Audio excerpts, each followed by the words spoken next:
Namaste Narasrinhaja.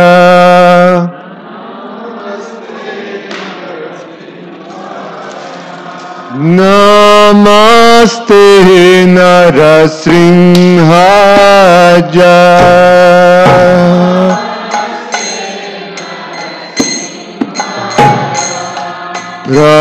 Prahlada Ladha Jane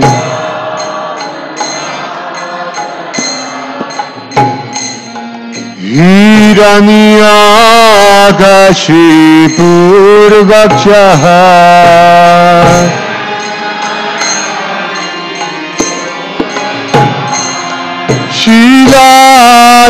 Shilatankana Kalaje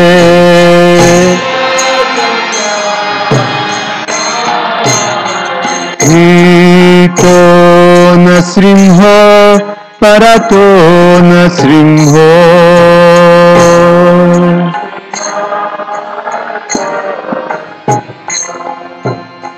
Jato Jato Jami Tato Nasimho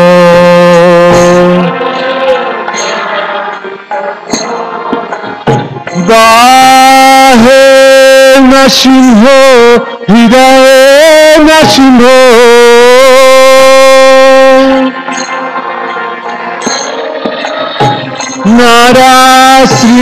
Narasringamadin Sharanam Prapadye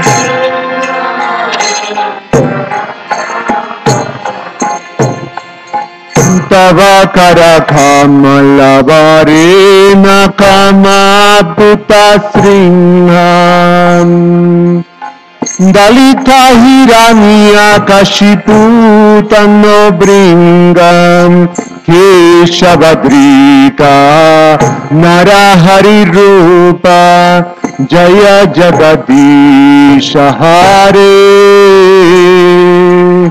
Jaya Jagadisha Hare Jai Jagadisha Hare Bhavakara Kamalavare Nakam Abduta Sringam Dalita Hiranya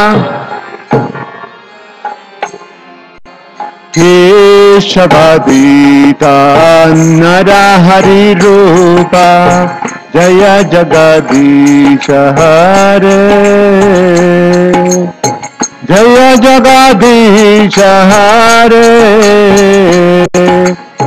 Jaya Jagadisha Hare Jaya Nasringhade Jaya Nasringhade Nasringhade Jaya Nasringhade Nasringhade Jaya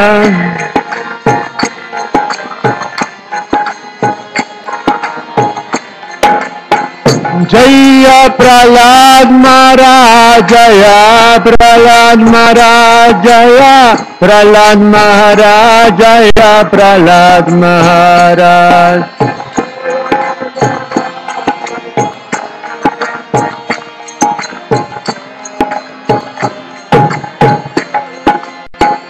Hari Bol Hari Bol Hari Bol Gaura Hari Bol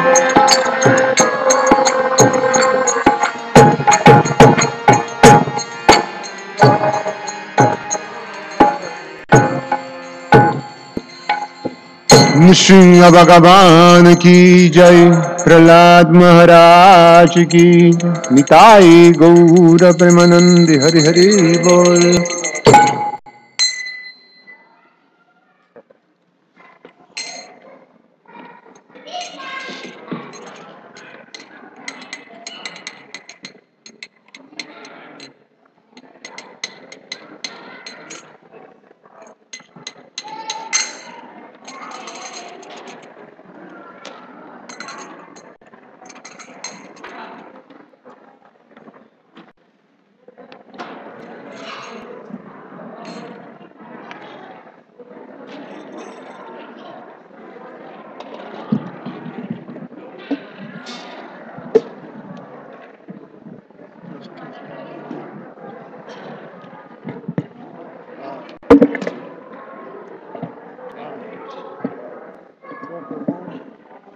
doing Bucky Mike. No. Don't get upset. I forgot your name. What's your name? Your missionary name? Say Tanya. Mike. Hare Krishna. This is home.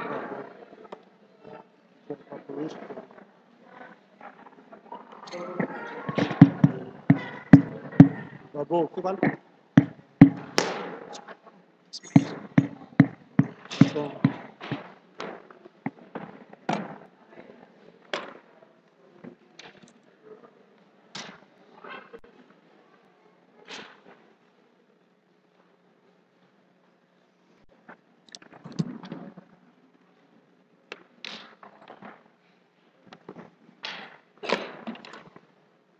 Verse on the board.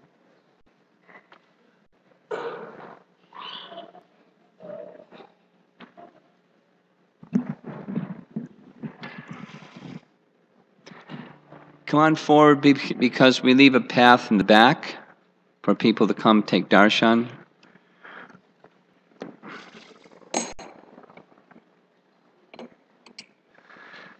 Jaya Radha Madhava Kunja Bihari Jaya Radha Madhava Jaya Radha Madhava Kunja Bihari Madhava Kunja Bihari Gopi Jana Balabha Girivardhari Girivardhari Gopi Jana Balabha Girivardhari Vedana Balabha Girivardhari Jasodanandana Brajajanarandana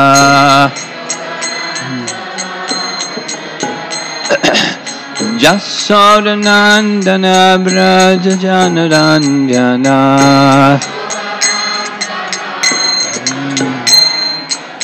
Jamuna Tira Vanachari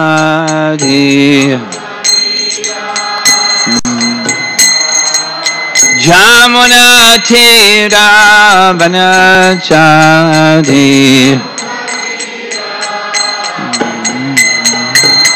Jaya Radha Madhava Kunja Bihari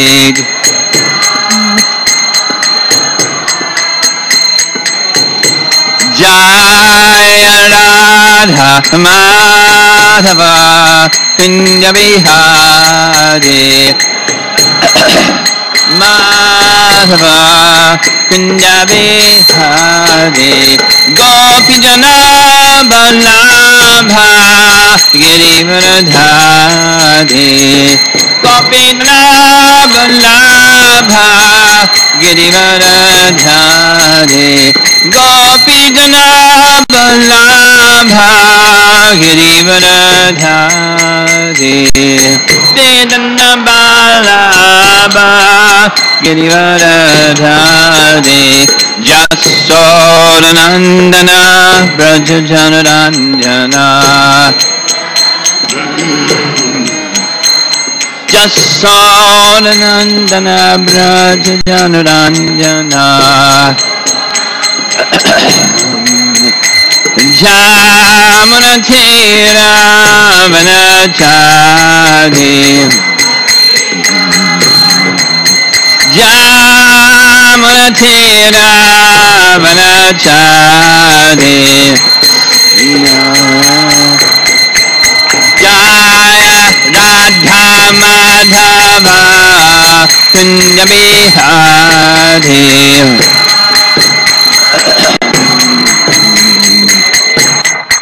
Jaya Radha Madhava Kunja Bihari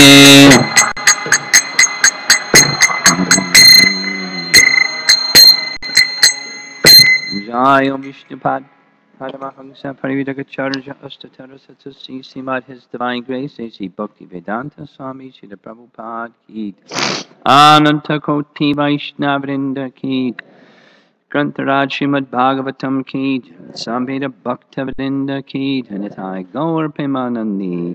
All glories to the assembled devotees, all glories to Sri Guru and Sri Gauranga.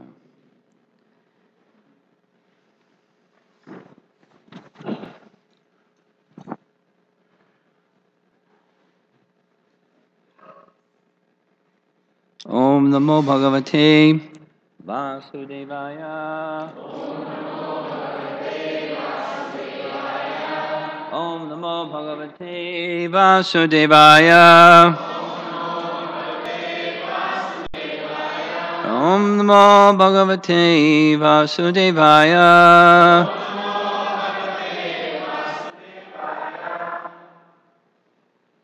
Whose daughter is this little girl? Where does she belong?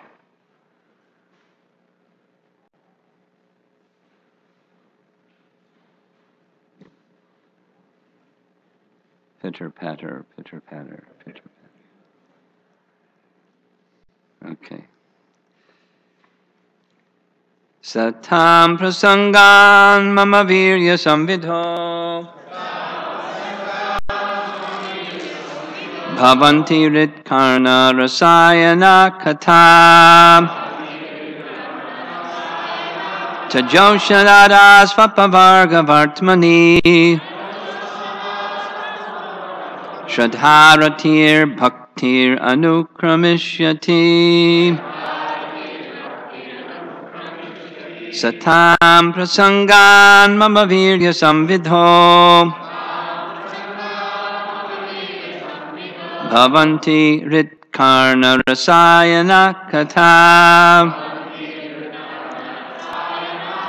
tajoshanad ashvapavarga vartmani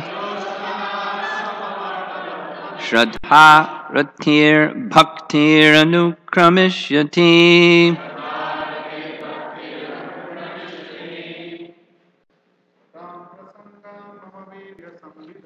satam prasangam mamavirya samvidho bhavanti ritkarna rasayana katam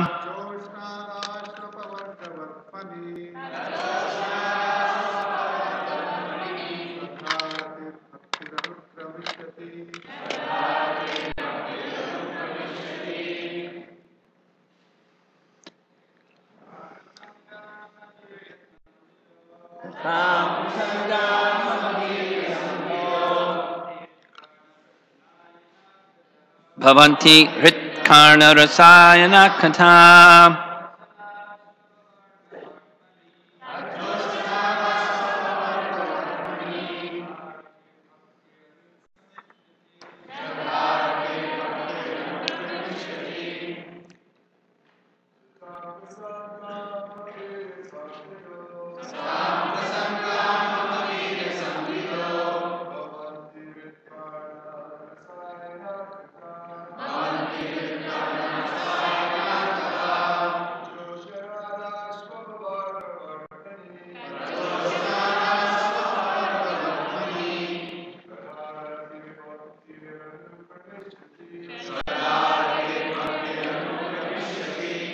Ladies, please chant.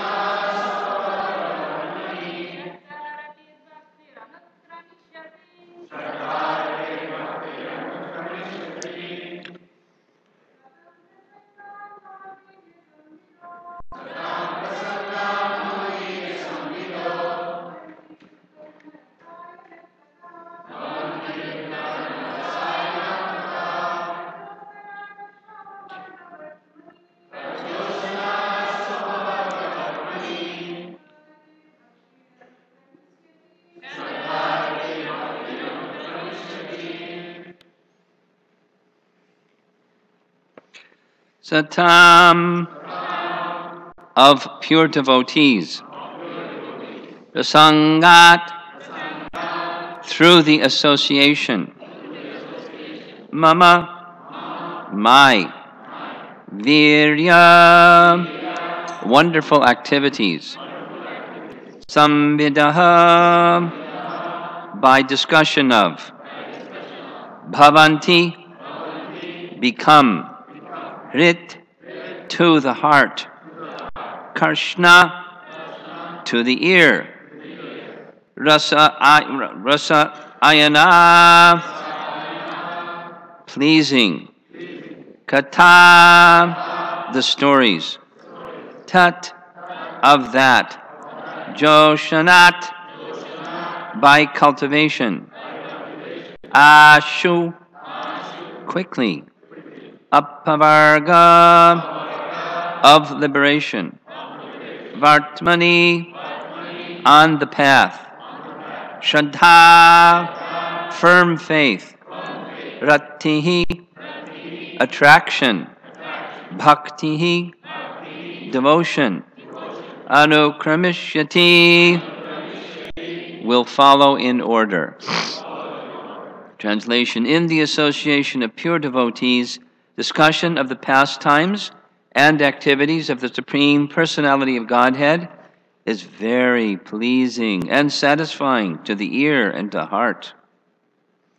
By cultivating such knowledge, one gradually becomes advanced on the path of liberation, and thereafter he is freed, and his attraction becomes fixed. Then real devotion and devotional service begin. Wow. Until then, it hasn't begun.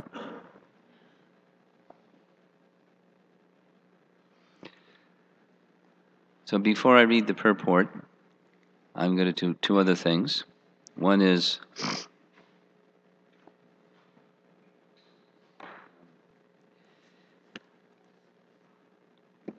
refer back to Friday evening and Saturday morning, this morning. The topic was How Bhakti Begins Part 1 and How Bhakti Begins Part 2, and this is Part 3, How Bhakti Begins. And Part 1 was reference to Rupa Goswami's instructions to Rupa Goswami in Chaitanya Charitamrita, where Bhakti Lata Bija, I'm not going to do too much review, but one comes to become a very bhagyavan, very fortunate person, by receiving the bija of Bhakti Lata, the seed of the creeper of devotion, from by the mercy of both Guru and Krishna. Krishna arranges for that by his mercy, and then the receiver of that seed is advised by Lord Chaitanya to sow the seed like a gardener and water the seed by the watering process of hearing and chanting, and the seed will sprout and so forth. So how it begins. Then this morning we discussed Lord Chaitanya's instructions to Sanatana Goswami, starting with verse 83, and I'm going to read that again, written in Bengali. Krishna Bhakti Janma Mulahaya, Krishna Bhakti Janma Mula. So the root of the beginning of Krishna Bhakti is Sadhusanga. Krishna Prema Janme Teho Puna Mukhya Anga. The root cause of devotional service to Lord Krishna is association with advanced devotees. Even when one's dormant love for Krishna awakens, association with devotees is still most essential. So in the beginning, in the end, and everywhere in between, sadhu sangha is necessary. So that's Lord Chaitanya's statement, how bhakti begins. Root cause is the association of devotees. And then Lord Chaitanya refers to 3 verses. One of them we discussed this morning. Muchukunda, stating how his devotional service began, and it began by his association with Gargamuni, and it awakened in him this seed, or the attraction for Krishna, who he then prayed to, and Krishna came. He became a pure devotee through prayer, hearing and association and prayer. Krishna came because he's Bhakta Vatsala, and took away his affinity for matter, his, I want to be a king program. Then another verse, the one that's, the next verse is from the 11th canto, which we'll discuss part 4 tomorrow morning. And this is the 3rd verse Lord Chaitanya discusses from Srimad Bhagavatam, this verse here. Satam prasangam mama virya samvido. Those of you that are here from Seattle, you remember very well, not this past Thanksgiving, but the one before that, the Sadhu Sangastaka, which is the 8 prayers taken from chapter 25. This is one of those 8 prayers where we elaborately discussed this topic. Now, this is a mini discussion of the same topic, but directly fitting it into how does bhakti begin? Through sadhu sangha. So, Lord Chaitanya made his statement, and he's now supporting it through scripture. Even he's the personality of Godhead, he does that, so we should also do that. We make statements, and in devotional circles, we support with scripture. Now, I find it interesting in one sense that he's taking this verse, which is amongst these Sadhu Sangastaka verses, exceptionally important, but going back to text 20, I said I was going to do 2 things. One is reference to Chaitanya Charitamrita, Sanatan Goswami's being instructed by Lord Chaitanya. The other is the verses preceding this verse. Because starting with text 20, the verse reads, "The wise know that bad association is strong bondage for the soul. Association with devotees, however, opens the door to liberation." And in Vishwanath Chakravarti Thakur's commentary, he says, the cause of bhakti is association with devotees, which is also said here. But this is a little bit more advanced, and this is the beginning. Of course, the beginning and the more advanced, the same principle holds. That's what Lord Chaitanya said. So whether we're at this stage or this stage or this stage or whatever the stage, association with devotees is very important. So then, who's a devotee? And what does association with devotees mean?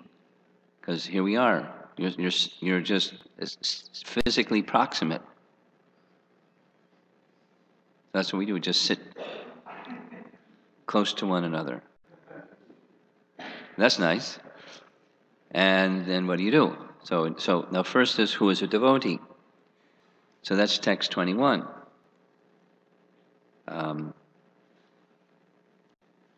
According to Vishwanath Chakravarti Thakur's commentary, the next 4 verses, so 21, 22, 23, and 24, before this one, 25, next 4 verses are describing the lakshana, or the characteristics of a devotee.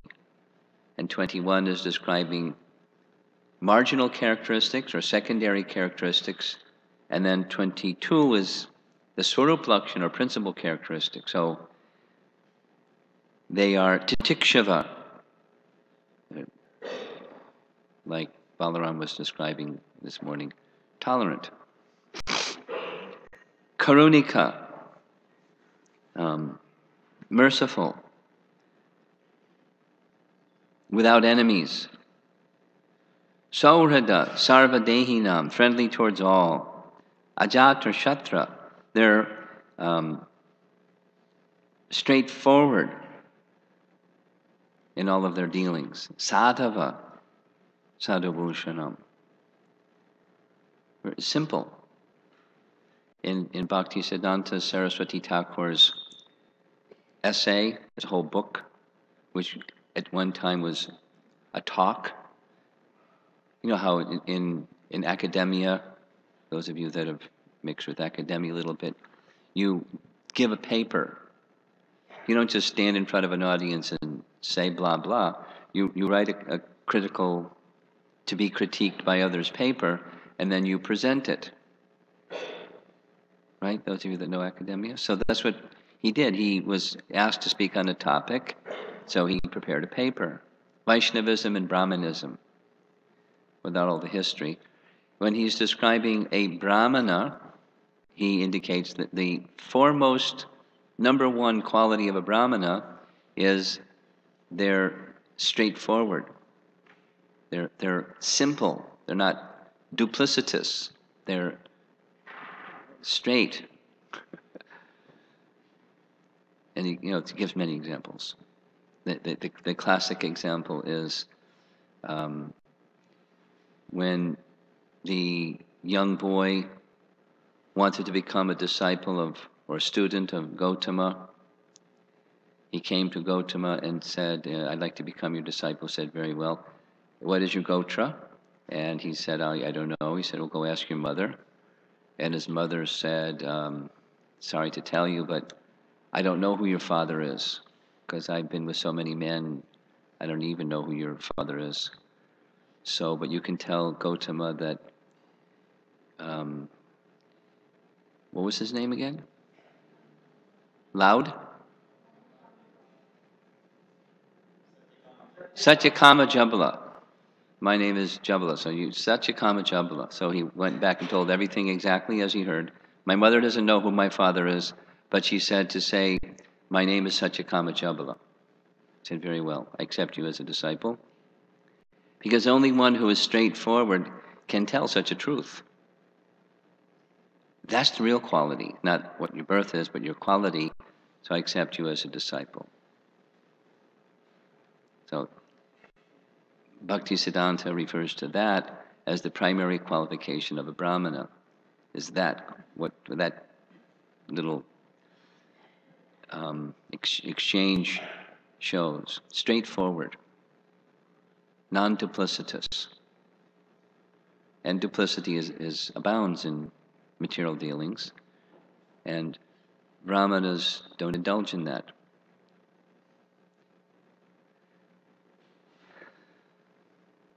So there's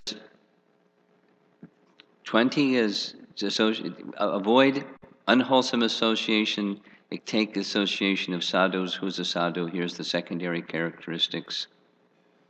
And then primary characteristic is in text 22.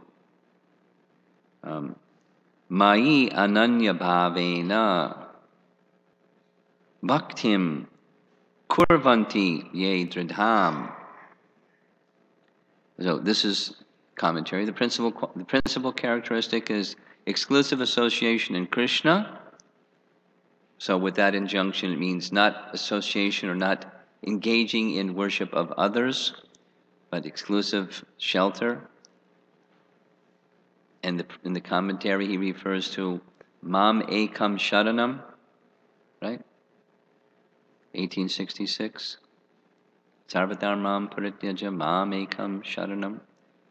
So it's same as Mai Ananya Bhavena. Krishna is the only object, they give up others, Matkrite. And then, interesting, Chaktva Karmanas Jakta Swajana Bandhava, which means they give up other dharmas, other karmas, and swajana. So you know what that means. Your family and friends, and see you later. To that, Vishwanath Chakravarti Thakur quotes Vishnu saying to Durvasa Muni in the 9th canto, chapter 4, "Since pure devotees give up their homes, wives, children, relatives, riches, and even their lives simply to serve me without any desire for material improvement in this life or in the next, how can I give up such a devotee at any time?" Now please note that Maharaj Ambarish had a wife and had riches and had everything. He had all these things that it says one gives up. And then on that basis, Lord Vishnu says, they've given up all those things, how can I ever abandon them? So it doesn't necessarily mean, although it certainly can mean, depending upon one's suitable nature, just like Luke described in his presentation this morning about Narottam Das Thakur, who, when he wanted to go and leave home and his parents tried to stop him, you recall what he described. Narottam wanted to just devote himself exclusively. He was a lifelong renunciate, as was Bhaktisiddhanta Saraswati Thakur. But Ambarish Maharaj wasn't, and Bhaktivinoda Thakur wasn't. It's not like when he read Srimad Bhagavatam, I guess I gotta leave my family, see you later. That's not what it means. Nor is that what it means for Arjuna. So what it means is desire for material improvement in this life or the next in those categories, or affinity for matter, or asat trishna. The position of Ambarish Maharaj, while he had all those things, they were meaningless to him. He saw them as no more valuable than a pebble on the street. We don't become very excited about a pebble on the street. Someone may become very excited about their riches, or their position, or their throne, like Mochakunda was describing to Krishna, chasing after happiness in worldly matters. And one can do a similar thing in the house of bhakti, and it's not what bhakti is. Or in the sangha of devotees, someone may be interested in position or fame or recognition or something or something. It's one of the categories of anarthas, in fact, that's described by Vishwanath Chakravarti Thakur in Madhurya Kandambani. A little success in bhakti, and I do so because I want some recognition, and I get recognition or a title or position or something.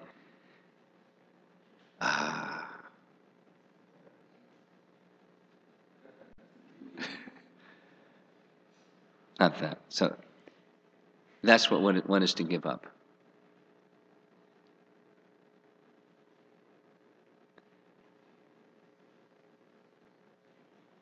Mai ananya bhavena bhaktim kurvanti ye dridham. We heard yesterday evening, Friday evening, about dridha vrata, something that devotees ask in a common way. How do I become very fixed in my determination? So through sadhusanga, and sadhusanga taken up properly, one can become very determined to strive to reach Krishna, strive for Shuddha Bhakti in all that I do, not just not just some part of what I do. In all of what I do, Shuddha Bhakti is my goal, my shelter, my attainment, my intention in life. Then after describing the principal characteristic, there's two more. what does such a person do? What does a sadhu do? Taking shelter of me, they recite and listen to pure stories. Mrishta katha, not the other kind. They're not interested in Gramya katha or songs about stuff. Do. They're not interested in it. Woo, woo, woo. They're not interested in it. Even the musical composition may appear to be, boop-de boop. They're not interested in it. Popular music, not interested in it. Why? Because Krishna is absent. Those kinds of kathas, they are not afflicted by material miseries, and thus fully absorb their minds in me. Well, because their minds are absorbed in Krishna, they're not afflicted by material miseries, and they're detached from the material miseries because it doesn't accept that it gives impetus to take deeper shelter of Krishna. They're not stressed by the circumstances that are abundantly stressful in material existence. Looking around the room, I can think of a number of persons who have recently experienced very stressful situations. And the ones I don't know about, just because I don't know about them, it's just the nature of the place. So, what to do? Sadhu Sangha, Krishna Katha, take shelter, genuine shelter. Yeah, but Maharaj, be practical. I got to deal with the abbat part of things. Okay, fine. Deal with what comes before the abbat, and it'll help you deal with the abbat.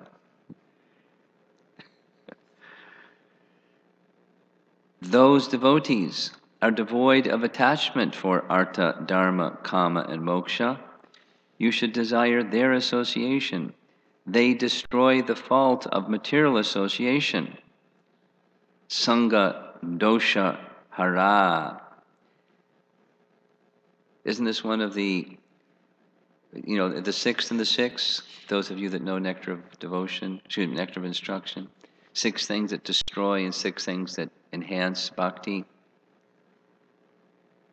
In both the destroy and enhance, there is something about association.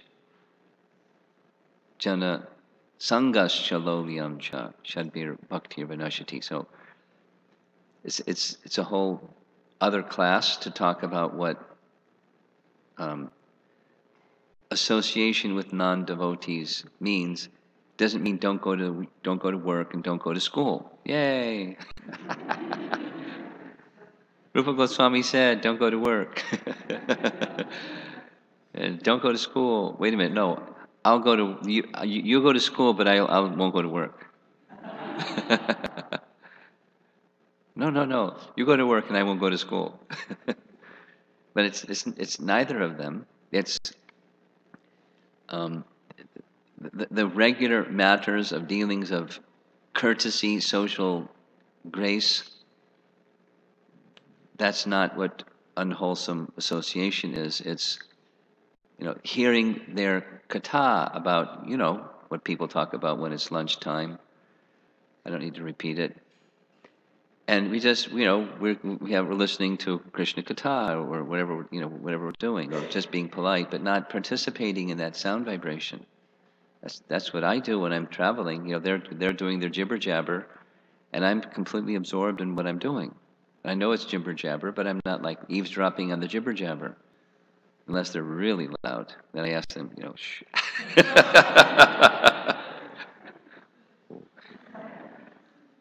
He's a monk.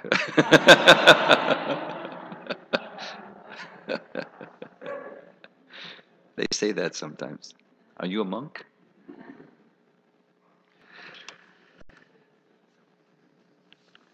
So now this verse. This is the verse where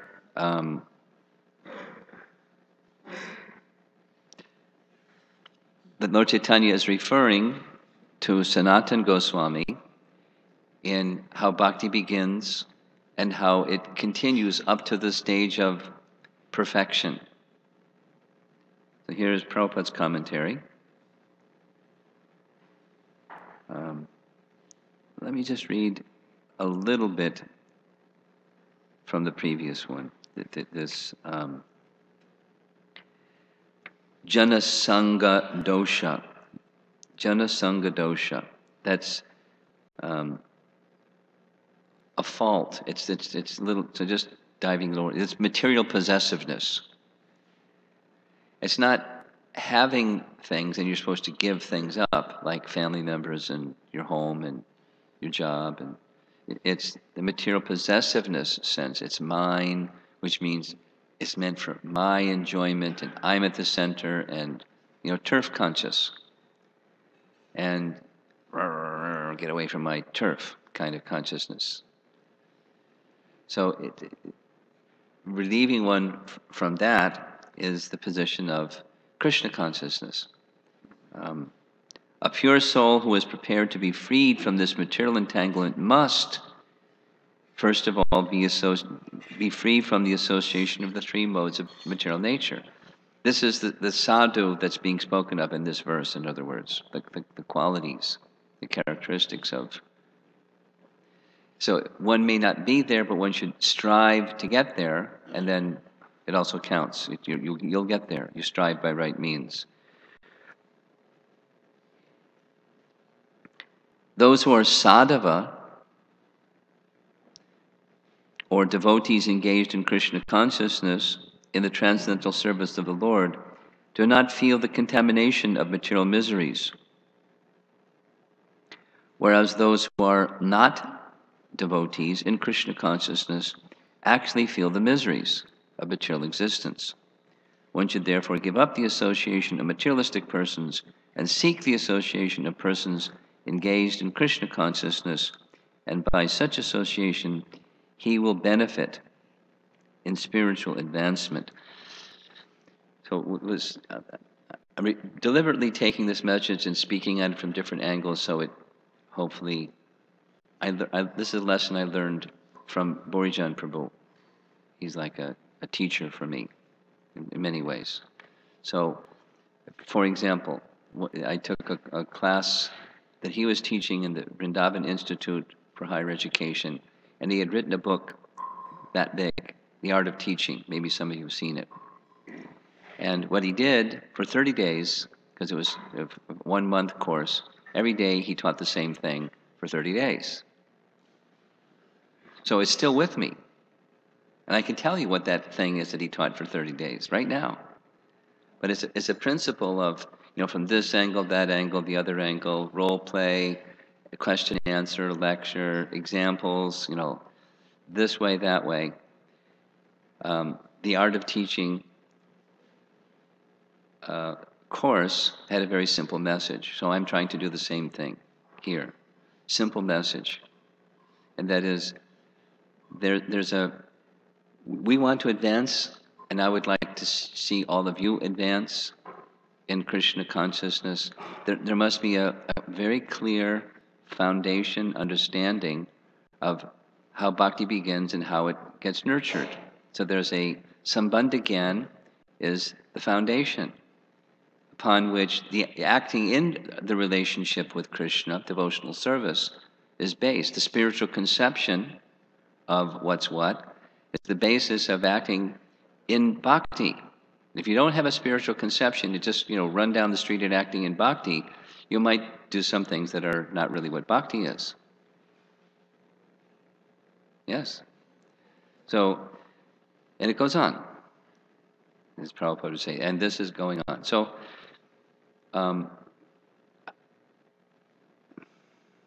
this is some foundational, make sure your compass is pointed in the right direction and you know what direction you're headed in before you start running.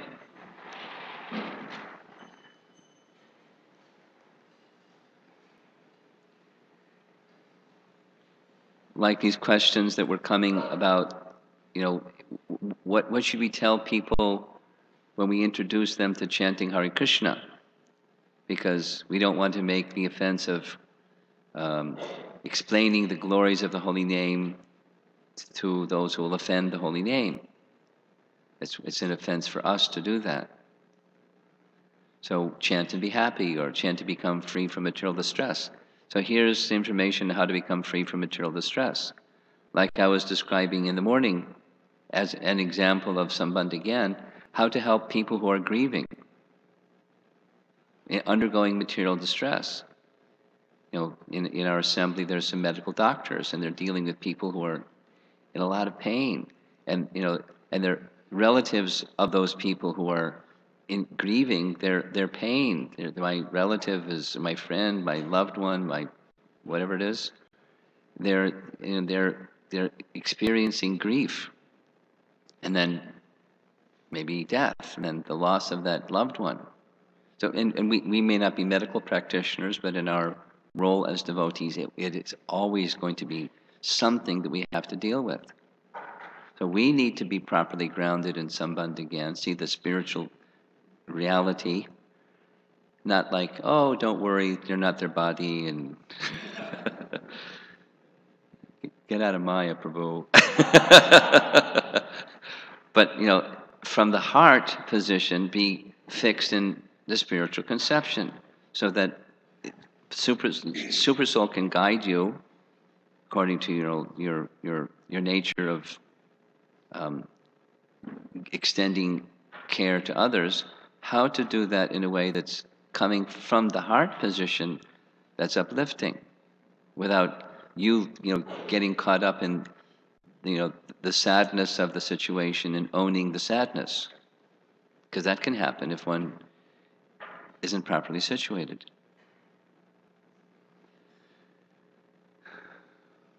So the process of bhakti, when properly situated in the foundation of a spiritual conception, allows one to be exposed to the miseries of material existence without being afflicted by them. One can be, you tolerate in the one standard, but you rise above them in another standard, and you're not oblivious to them, but not affected by them in the higher standard. And just two Prabhupada stories. I remember sitting with Prabhupada in his room in Vrindavan, and he was just like having a friendly discussion, and he held up his body and just turned his body like this, like it was, an object. Said, this body is getting old and wrinkled and, no longer useful. Just throw it away and get another one. That's like, with detachment. And it wasn't cute, it was deep detachment. Then another time, I've narrated this many times, it was very painful to see it, where he sits. Those of you who have been to his room, Prabhupada's quarters in Vrindavan, there's a desk where devotees go in and chant japa sometimes in the early morning hours. Very fond activity to do, especially if you're in a man's body, because there's hardly room for women. Anyway,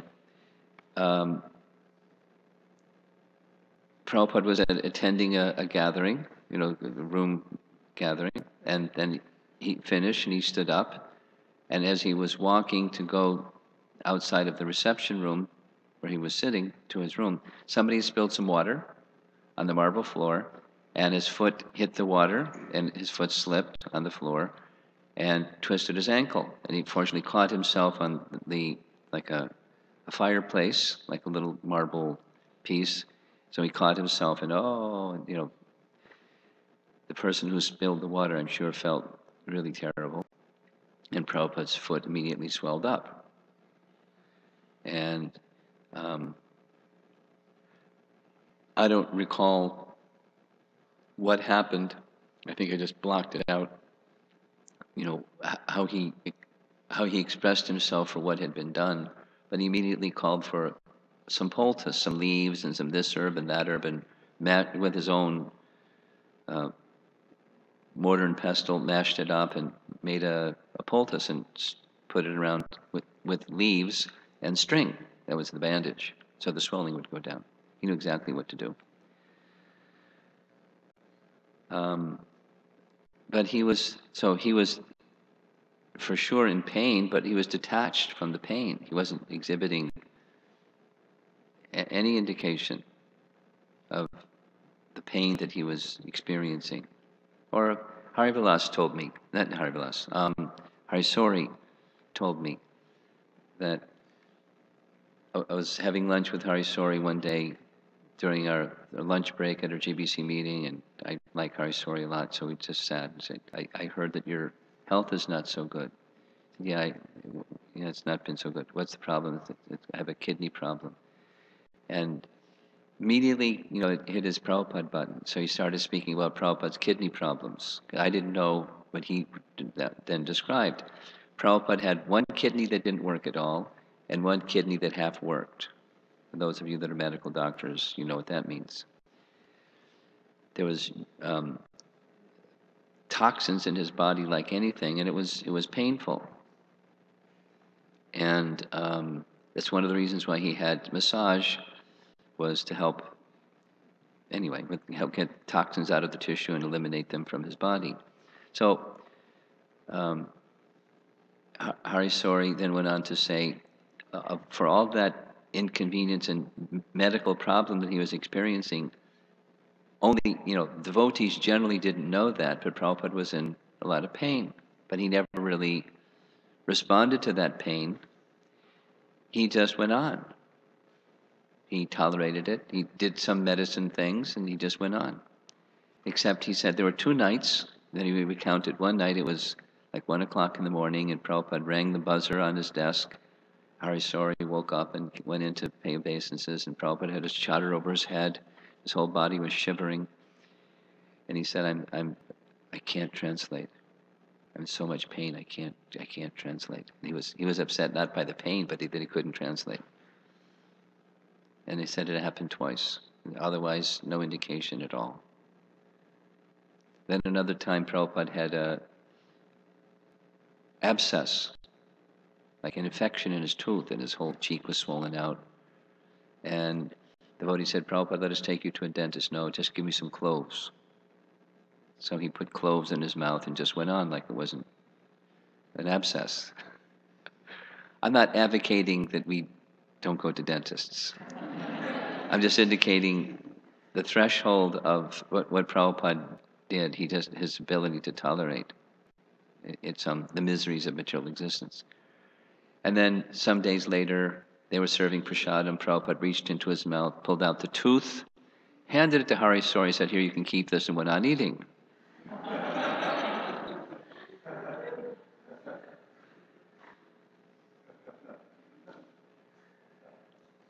His consciousness was on another platform. It wasn't that he wasn't aware, the abscess or the twisted ankle or his, the toxins in his body from his kidneys weren't working. But his consciousness was so fixed. I mean, so many things. How did he keep the schedule that he kept? I was thinking to share this. Turned 65. Big deal. When Prabhupada came to America, he was 70. And the schedule he kept, as one gets older, one realizes lots of things. And I was sharing this with some godbrothers of late. It's amazing, not only what Prabhupada did, but at his age. He just was rocket fueled. Or more than rocket fueled. He was transcendently propelled. How little he slept, and how, he... Again, Harisori was sharing that Prabhupada said, I've conquered sleep, the animal propensities. This is towards the end when he stopped eating. Eating, sleeping, mating, and defending. So I've stopped the 3. I'm just now finishing eating. No mating. Conquered sleep. He slept very little. No defending. Now it's just eating. So I'm going to stop eating too. Knowing that by so doing he couldn't live. But it was a decision he made. given his medical condition, and determined to show his disciples by example transcendental, how to depart from this world with grace and not hooked up to machines and all of that kind of program. So text 24 is going beyond the miseries of material existence by transcendental consciousness. And when transcendental consciousness is awakened, when one becomes such a personality as is described in these verses, the influence of material miseries subsides. It's not like the waves stop, but you're above the waves, like that. And that can be accomplished by association with devotees. One should therefore give up the association of materialistic persons and seek the association of persons engaged in Krishna consciousness, and by such association he will benefit in spiritual advancement. From the right ground, one can then move in the process of bhakti.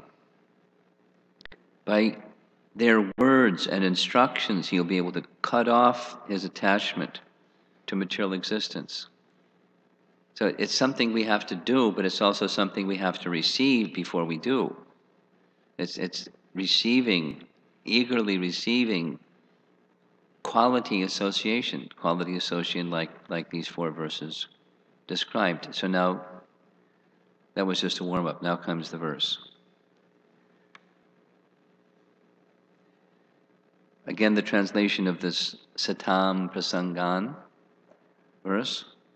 In the association of pure devotees, discussion of the pastimes and activities of the Supreme Personality of Godhead is very pleasing and satisfying to the ear and the heart. By cultivating such knowledge, one gradually becomes advanced on the path of liberation, and thereafter he is freed, and his attraction becomes fixed. Then real devotion and devotional service begin. Phew. Purport. The process of advancing in Krishna consciousness and devotional service is described here. The first point is that one must seek the association of persons who are Krishna conscious and who engage in devotional service. Without such association, one cannot make advancement. Simply by theoretical knowledge or study, one cannot make any appreciable advancement. One must give up the association of materialistic persons and seek the association of devotees, because without the association of devotees, one cannot understand the activities of the Supreme Lord. These 3 sentences in a row. Generally, people are convinced of the impersonal feature of the Absolute Truth. So one must go beyond that with some other text. Service or devotion cannot be offered to anything impersonal. Service must be offered to a person. Non-devotees cannot appreciate Krishna consciousness by reading the Srimad Bhagavatam or any other Vedic literature wherein the activities of the Lord are described. They think that these activities are fictional, manufactured stories, because spiritual life is not explained to them in the proper mood. To understand the personal activities of the Lord, one has to seek the association of devotees. And by such association, when one contemplates and tries to understand the transcendental activities of the Lord, the path of liberation is open, and he is freed. In Sri Brahma Samhita, there's the series of verses 32. The Govinda prayers begin with text 29, 30, 31. And then 32 through 35, Bhaktisiddhanta Saraswati Thakur says, Brahma composed these 4 verses, 32 through 35, to address those doubtful persons who hear the activities of Krishna and think, how is this possible? You know, the doubting, using the Dr. Frog, looking at Krishna through the lens of, I can't do that, so how can he do that? It must be fiction. So to dispel that doubt, Brahma speaks those 4 verses. And it's this Mamavirya, that's Mamavirya, his glories. So that we can understand, like this, the one that we sing, Angani Yasta Sakalendriya Vrittimanti is one of those. He's omnipotent. By any one of his senses, he can do anything the other senses can do, etc. So how is one going to understand that? Only through the association of devotees, and not otherwise. We require, since it's bhakti that dissolves false ego, and not otherwise, bhakti is received through the association of devotees. And otherwise our false ego is going to filter all that stuff out. We won't understand Krishna. Naham prakasha sarvasya yogamaya samavrata mudhoyam nabijanati. Krishna doesn't present himself as he is before the non-devotee. They won't understand him. They see something else. Even they read Srimad Bhagavatam, like a nice Leela. This is Saturday night, so a little story from Chaitanya Charitamrita, the description of Devananda Pandit. Devananda Pandit was a scholar. Before Lord Chaitanya performed his pastimes as a devotee, Devananda Pandit was reciting Srimad Bhagavatam. He lived in Kulia, which is now the city of Navadvip. And big scholar, spoke very nicely. Many people came to listen. And he spoke on Bhagavatam, but he rendered ridiculous meanings from it. But just by hearing the verses, one day Srivas Pandit was passing by and heard Srimad Bhagavatam, so he came and sat in the assembly quietly. And hearing the verses of the Bhagavatam, even from such a person, he felt ecstatic because it was Sukadeva Goswami describing the glories of Krishna.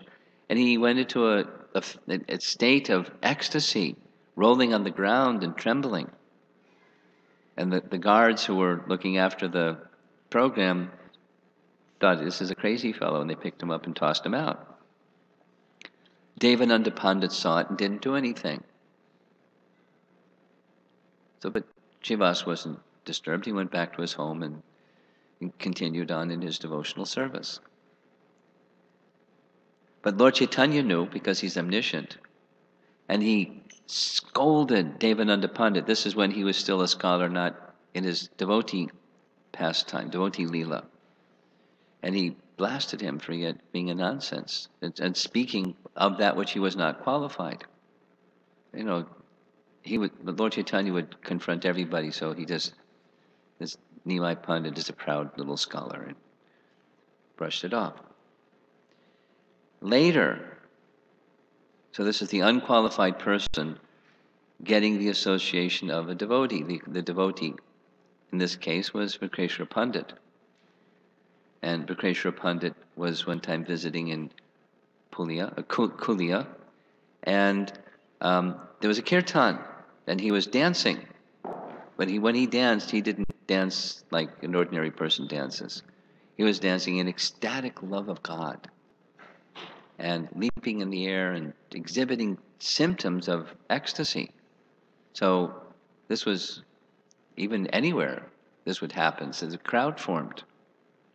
So Devananda Pandit happened to pass by and saw the ecstasy of love of God that Vikreshwar Pandit was exhibiting, and with his arms he helped hold the crowd back so that Vikreshwar Pandit can continue dancing without everybody crowding in.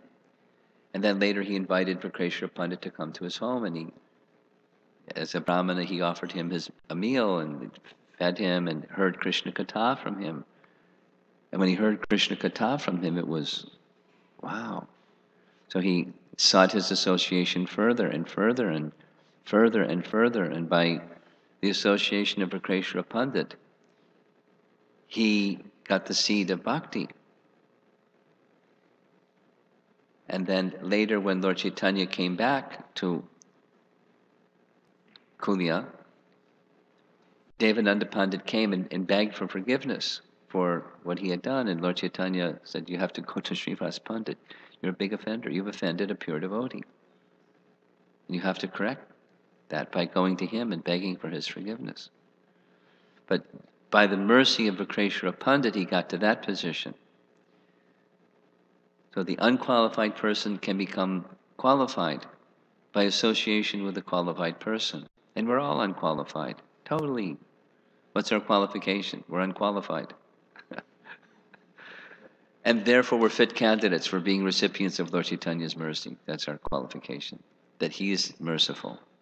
And his associates are, he's supposed to be, also merciful. Well, his associates are merciful, and we're trying to become suitable associates and be suitably merciful.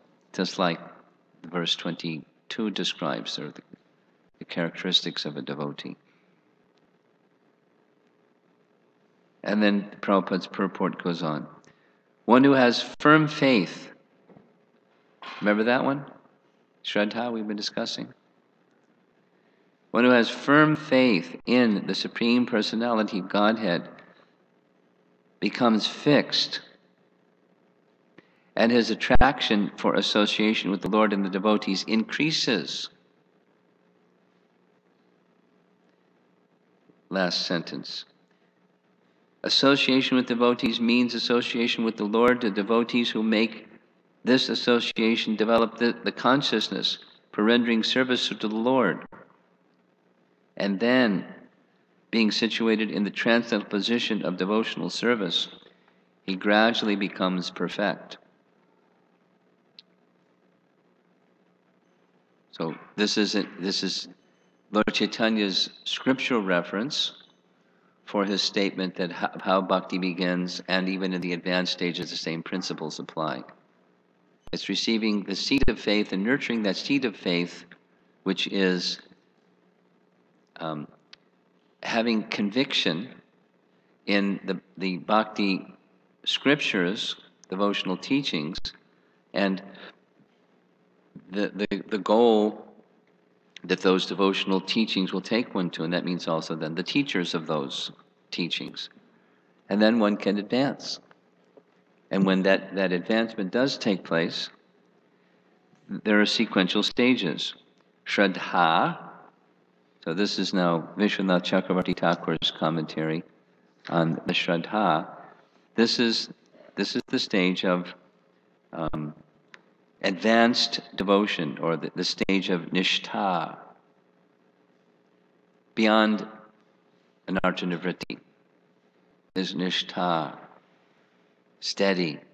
There may be some residual, steady means there may be some residual, but affinity or impurities of heart, but not sufficient, because bhakti is so strong, it overpowers them. They will not manifest. That's the stage of nishtha.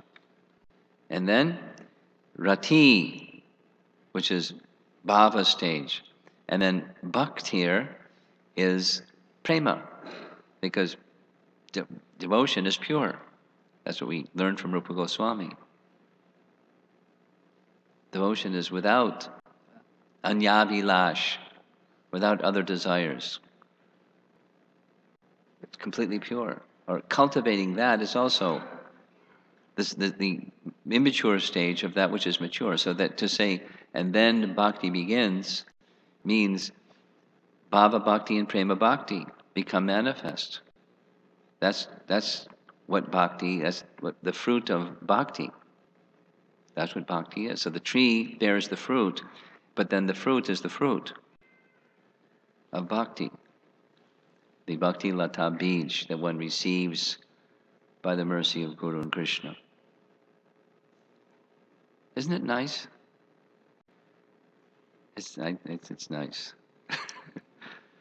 Any discussion on this nice topic? Paramarupa? Here's the microphone. This is from the morning's discussion on that This verse. morning's discussion? Yes, Guru Maharaj. Where we were studying the verse where the cause and effect relationship was reversed. Yes. Like, yes. the specific statement was that, like, coming from the verse, like when the material life is finished, then one gets the association. One gets the association of devotees. But we are understanding that when one gets the association of devotees, then one's material life is finished. So I was wondering that statement, I mean, both are supposed to be true because one is coming from the Srimad Bhagavatam and another is coming from the realized heart. So both statements have to be true.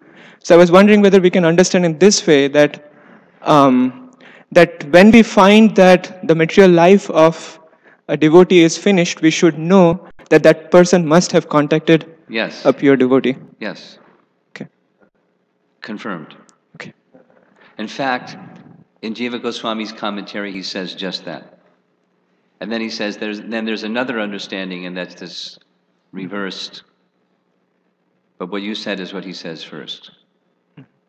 Okay. Which is similar to what Jai Jagannath said.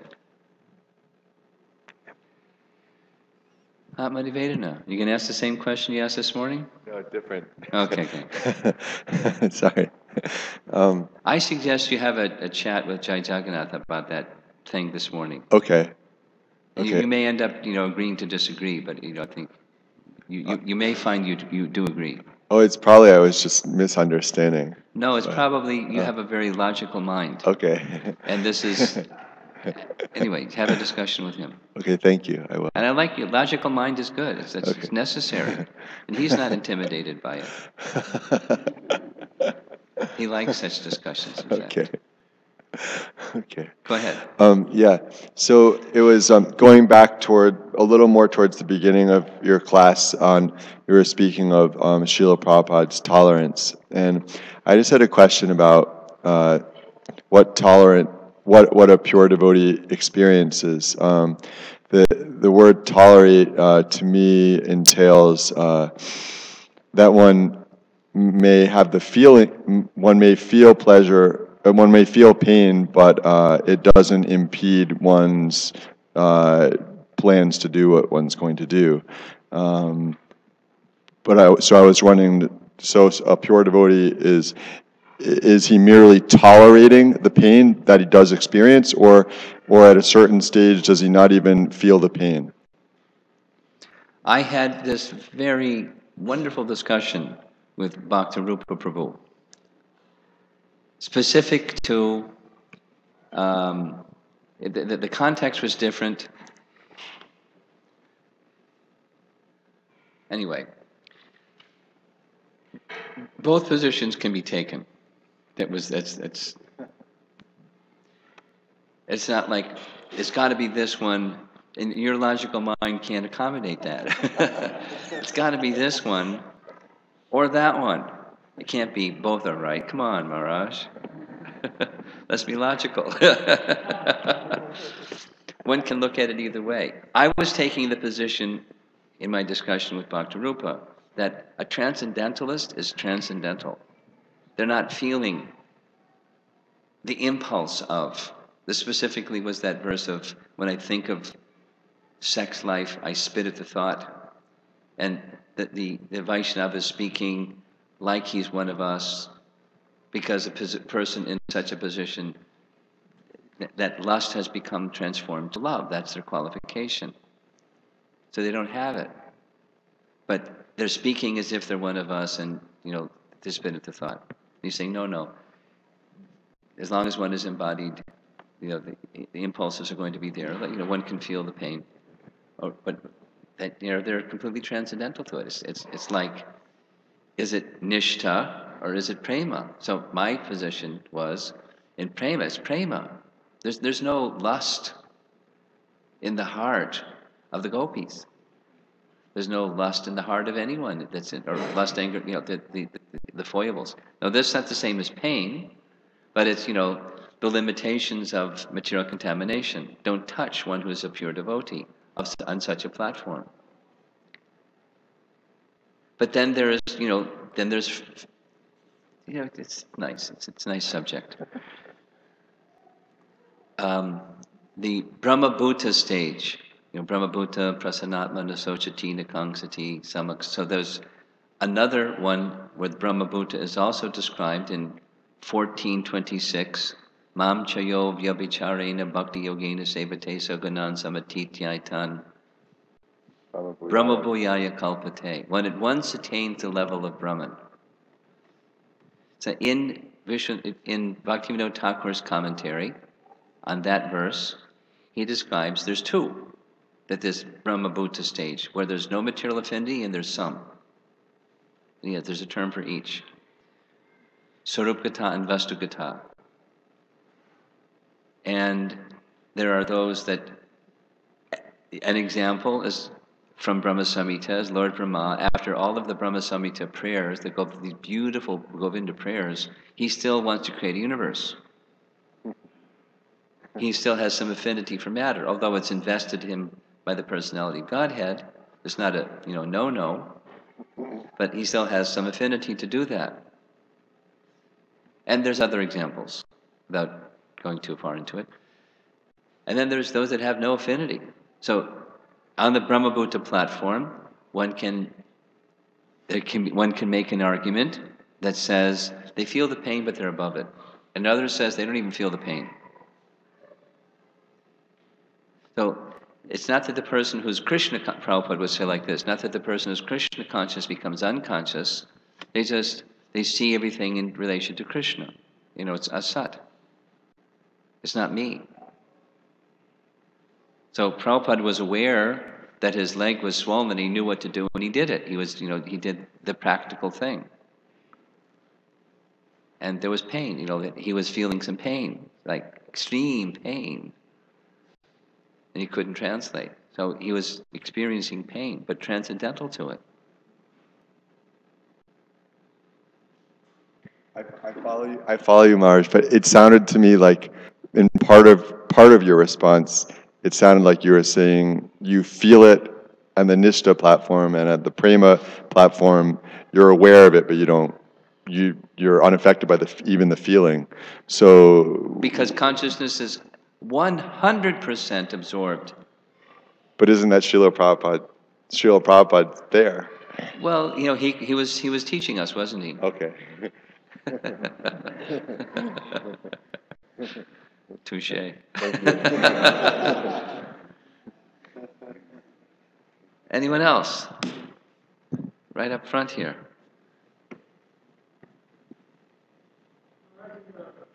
Guess what? Here's the microphone. Oh. In the verse it says that when one becomes fixed in attraction, then they're freed, and that's when the real devotion and the devotional service starts. Yes. Certainly I'm not there. And when I try to do some service, what is that kind of service? What's your question? Don't say the whole thing, just the last part. Well, certainly I'm not there where the verse talks I got about. that. And when I attempt to do some service, what is that service termed as? What is that service termed as? When it is not real service. It depends on the stage. It can be, this one, that one. Shraddha, Bhajana Kriya, depends on the stage. And then devotional service begins. I explained, it's Bhava Bhakti and Prema Bhakti. That's my understanding, at least. Somebody else in the room may have a different understanding. It's that. It's the fruit. And then it's Shuddha, unmixed.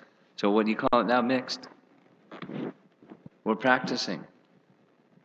But it's not that practicing doesn't count. It counts. Krishna sees you're practicing. And you're cultivating and helping to reestablish your eternal relationship with Krishna. That's what you're doing. And then when it becomes matured, then the unmixed begins from the mixed. that okay? It still counts. It's bhakti. Back here. You'll raise your hand, please. Hare Krishna Maharaj. Hare Krishna. Maharaj, in the beginning of the lecture, you were talking about secondary qualities and the primary qualities of a devotee. Yeah. So, so I wanted to ask, are these two independent of each other? In No. the sense that, They're interdependent. in the sense that, one of the primary qualities of exclusively worshipping Krishna. So, when we are staying in temple, when as a brahmachari or anything, we know that as per the rituals, we are following all the rituals in Krishna consciousness. We are not worshipping any other demigod or have any other desire like that. But still, we don't see in our own lives the manifestation of the secondary qualities. Manifestation of the secondary qualities? Yeah. So, does it Be mean? patient. Sorry. Be patient. Okay. So, yeah, so does it mean that we can use that to judge whether we are properly executing Krishna consciousness or not? Yes, but we also have to see more. Are we? How nicely are we doing in the primary category? Because when the primary is right, the secondary will come. I'll give a little example. I like this example. I was sharing this. Take the microphone from him, please. I was sharing this with my brother. I have a brother who is 9 years older than me, and his birthday is one day after mine. So, we remember each other's birthday around birthday time. We have at least an annual conversation. So we had a really long annual conversation. I missed a conference call to have that conversation with him. It was really nice.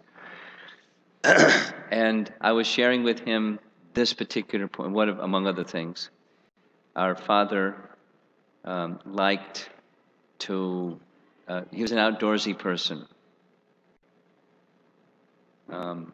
He was an accountant, so that's not outdoorsy stuff. But he really liked outdoorsy stuff, gardening and golfing and sailing and swimming and outdoor stuff. So, skipping some detail, one of the things that he did, we would go to a place along the Great Lakes, and there were wild blueberries. We picked baskets and baskets and baskets and baskets of wild blueberries, and we went back, and Mom made blueberry jam and blueberry pie and blueberry this and blueberry that, and, blueberries coming out our ears. So then he got this nice idea that we plant some fruit trees in our backyard, because he had a really gigantic backyard. And I remember a little boy looking up at the peach tree, saying, "Dad, when's it going to make peaches?" He said, "Be patient." Okay. Next year, where are the peaches? And be patient. It's a peach tree. It's going to make peaches. Just have to be patient. It has to mature. Oh. Then one year, these little round things, little green things, and I was going, "Yay, peaches!" But they didn't go beyond little green things.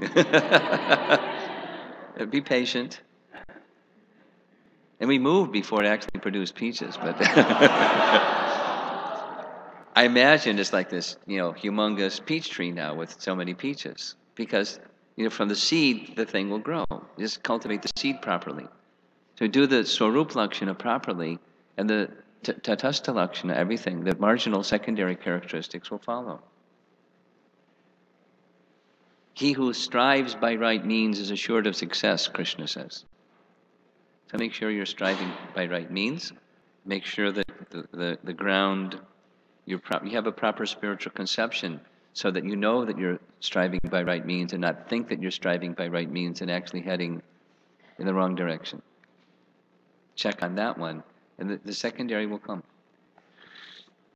And we can cultivate them behind the primary.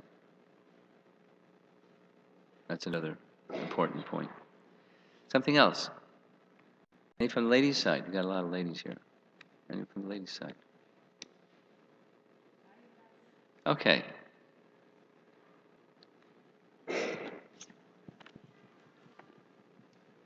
Suja, you got to have a question. Come on. You have a question? No? Really? Okay. Maharaj, you mentioned association of non-devotees should be avoided, and you gave examples. That does not mean that you stop going to work or the kids stop going to school. And then you also mentioned that when we go to work, the not to get involved in the worldly minded topics or whatever the people are talking around. Yeah. Focus on what we are doing. If it is not related to Krishna Katha, Yeah. then how can we teach this to kids? Because nowadays when they go to school, You set an example. That's how you teach to kids. That's my understanding of how parents can teach children, by example. And then you show by example, this is what we do. And, you know, parenting is a wonderful subject. You can take a lifetime to talk about it. Is it Advaita Chandra here? No. He has a little conference, and they have a parenting discussion. And I'm sure this topic comes up in so many other. So, how to train children is, I said the first is set an example. Most important, because discerning children can understand the difference between example and precept. So, an example is far more compelling than precept. Then another is explain why. And not just like lecture, but explain. A part of explaining can be by asking questions. What's the consequence of this, and what's the consequence of that? And you've seen this, and go down the road, and what does that look like? What does it feel like when you see this? And when you go see that, what does it feel like? What does it look like? Now, which one would you like? And, fortunately for you, Krishna has blessed you with a very wonderful spirit soul as a daughter. And she very clearly will understand the difference between this and that and choose the wholesome one. That's her nature. Some other children might not, and then it becomes more challenging. But what I'm saying here is you're addressing the rational, the discerning faculty of a child. In different ages, there's different capacities of discerning, of intellect. That's what intelligence discerns or discriminates between this and that. So you profile the this and the profile the that. You show the example of the one that you want, but by discerning faculty, you take a look at this and that. And the reason that we do this and not that is here's the consequence, here's the outcome, and it's not pretty. So we don't like the outcome, although it may have it feels good, or there's social pressure or something. The outcome isn't nice, so we like this one, and here's why. And then with scriptural example to support it, and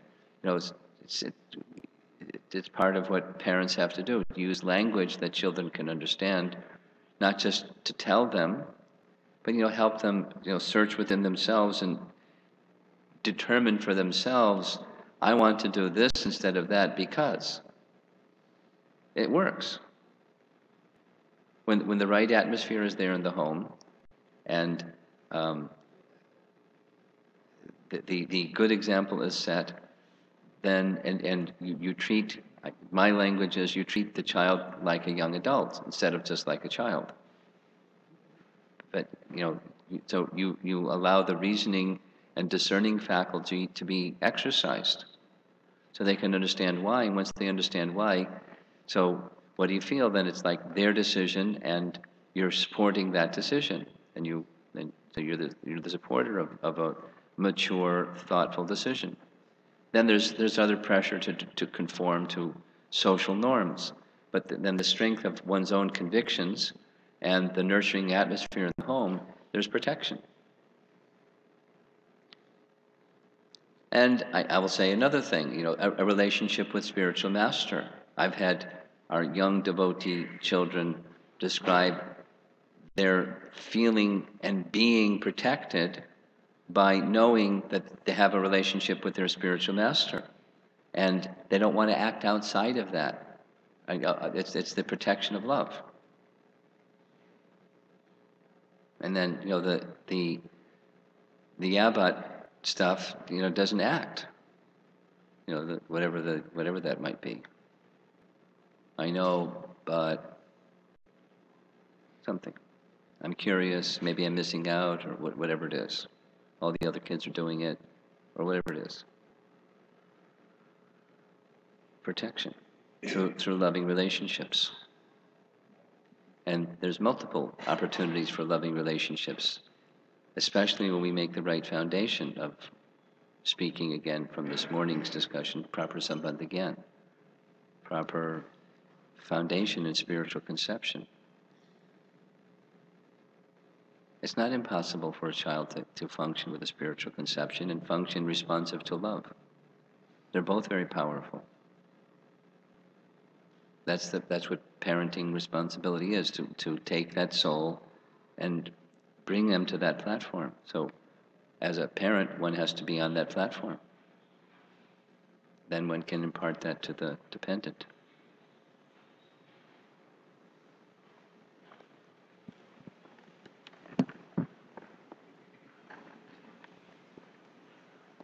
There's no substitute for purity is another way of saying the same thing. Anything else? Okay, last one. Back here. Les Subal, you have something you want to say? You're processing, okay. Okay. Hare Krishna Maharaj. Yes. We hear that an all or nothing approach to spiritual life is bad. I mean, Can you hold the microphone a little further away? Thanks. we hear that an all or nothing approach to life in general is not good. Is not real? It's not good. Not good? Yeah. When we go for an extreme, the tendency is to bounce back. So in relation to that, in the lecture, during the day, you said you compared like-minded. When talking about like-minded association, you also said it could also be like-minded contamination. Yes.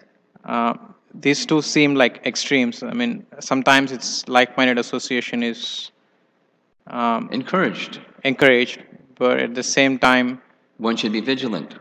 Yeah.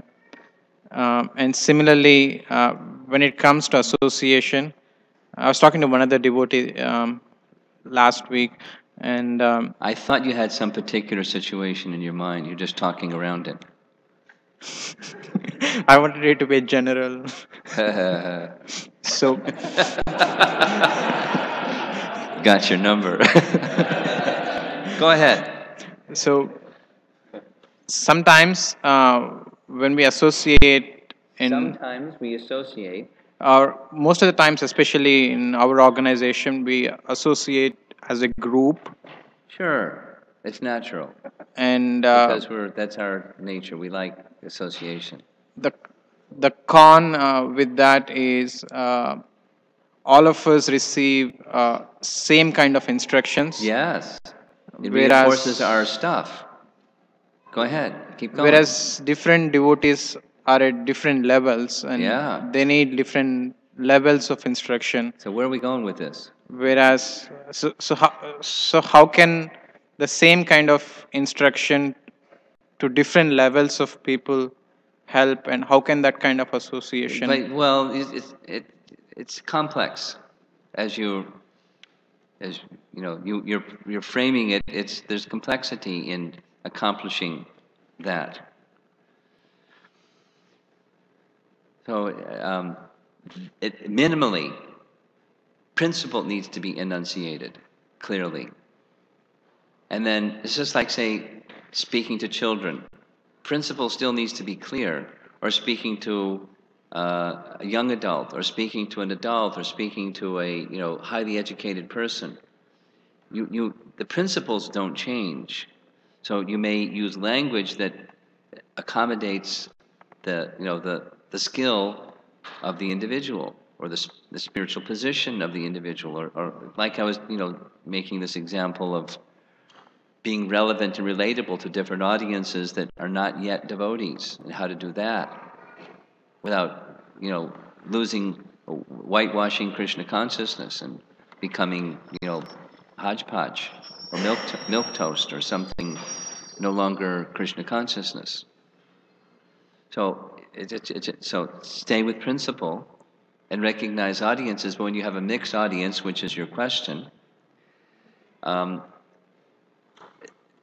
it's part of the challenge of a speaker.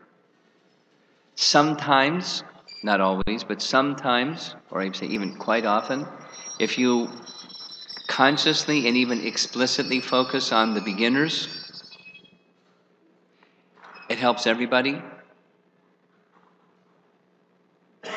And sometimes one may speak with higher language, like Bhaktisiddhanta did, and then depending upon if you're pure like Bhaktisiddhanta is, even if people don't understand the language, they experience the purification. I just got a letter today from someone who's in China, listening to the Brahma Samhita classes from Seattle. And they can't understand everything. They're a translator, they can't understand everything. And then what to speak of Bhaktisiddhanta's language. But they experience the same thing I expressed during the seminar that I experienced in reading Bhaktisiddhanta's writings. I don't understand everything, but read it again and read it again. And by his association, I feel something elevated by his purity, although I may not understand everything. So sometimes when speaking to a mixed audience, the speaking is up here. Now, Bhaktisiddhanta's speaking was always up here, but at least personally, you have to take some decision, some inspiration, and then move with who the audience is. I'm asking the question more in terms of the audience. I understand. I thought that's what you're asking, and that's what I'm trying to respond to. As a speaker, there's various stages of people in the audience, and one has to speak to address the audience. Whenever public speaking, I'm asking whoever's arranging the program, describe the audience to me, please, so I can relate to the audience and be relatable for the audience. But sometimes it's here, and sometimes it's here, and sometimes it's here, and sometimes it's a little bit of different things. And processing as a speaker, this is going to be more relatable to this part of the audience and less relatable to another part of the audience. And even sometimes say, now I'm going to say something that's for the newer people. And now newer people, I'm going to say something that isn't going to be so relatable to you. But, just hang tight here, and then speak that. Depends on through experience, one can get a sense of tuning into the audience and their needs, and are they with you, and like that. Okay, that was our last question. Thank you very much. Prabhupada Ki Jai.